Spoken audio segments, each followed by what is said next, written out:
কালিয়াগঞ্জ বিধানসভায় বিজেপি প্রার্থী উৎপল মহারাজের ভোট প্রচার কর্মসূচি থেকে সরিয়ে রাখার অভিযোগ তুলে সোচ্চার রূপক রায়। প্রধানমন্ত্রী নরেন্দ্র মোদীর ছবি ও পদ্ম প্রতীক সম্বলিত আমরা অবহেলিত বিজেপি ব্যানারে শনিবার দুপুরে রূপক রায়ের নেতৃত্বে বেশ কিছু মানুষদের নিয়ে একটি সভা অনুষ্ঠিত হয়। পরে সাংবাদিকদের অভিযোগ করে রূপক রায় বলেন, আমি দীর্ঘদিন ধরে বিজেপির সঙ্গে যুক্ত, মাঝে মতানৈক্যর কারণে কিছুদিনের জন্য বিজেপি থেকে সরেছিলাম।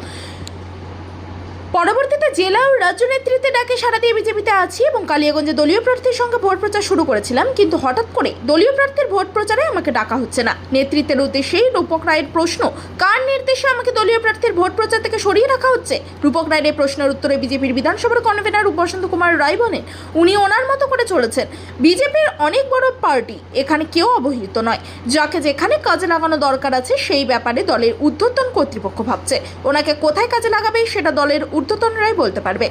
সবই জানেন, আমি মান অভিমান ভুলে ভারতীয় জনতা পার্টিতে প্রত্যাবর্তন করি এবং দলীয় প্রার্থীকে স্বীকার করে রাজ্য নেতৃত্বের নির্দেশে প্রার্থীর সাথে নির্বাচনী প্রচারেও যাই।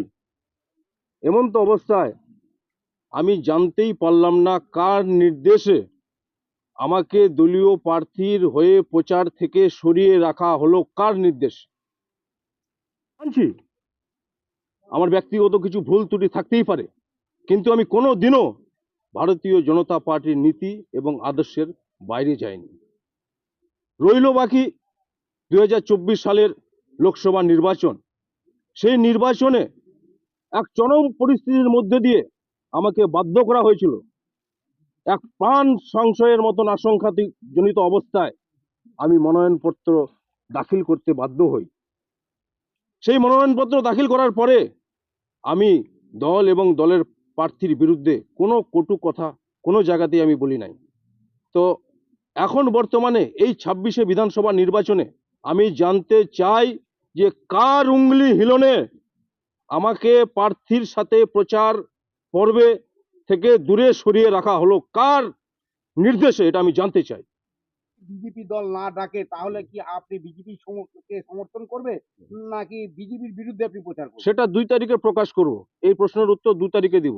কিন্তু আপনি তো এখন যে সভাটা করছেন সেখানে বিজেপির ব্যানারেই তো সভাটা হ্যাঁ, আমরা করছেন। বিজেপি এখনো পর্যন্ত আমরা বিজেপি কর্মী, তাহলে আপনি বিজেপির 2 তারিখে অবহেলিত সমর্থন কর্মী, বিজেপির অবহেলিত কর্মী। আপনারা কি মানে 2 তারিখের পরে কি মাঠে নামবেন?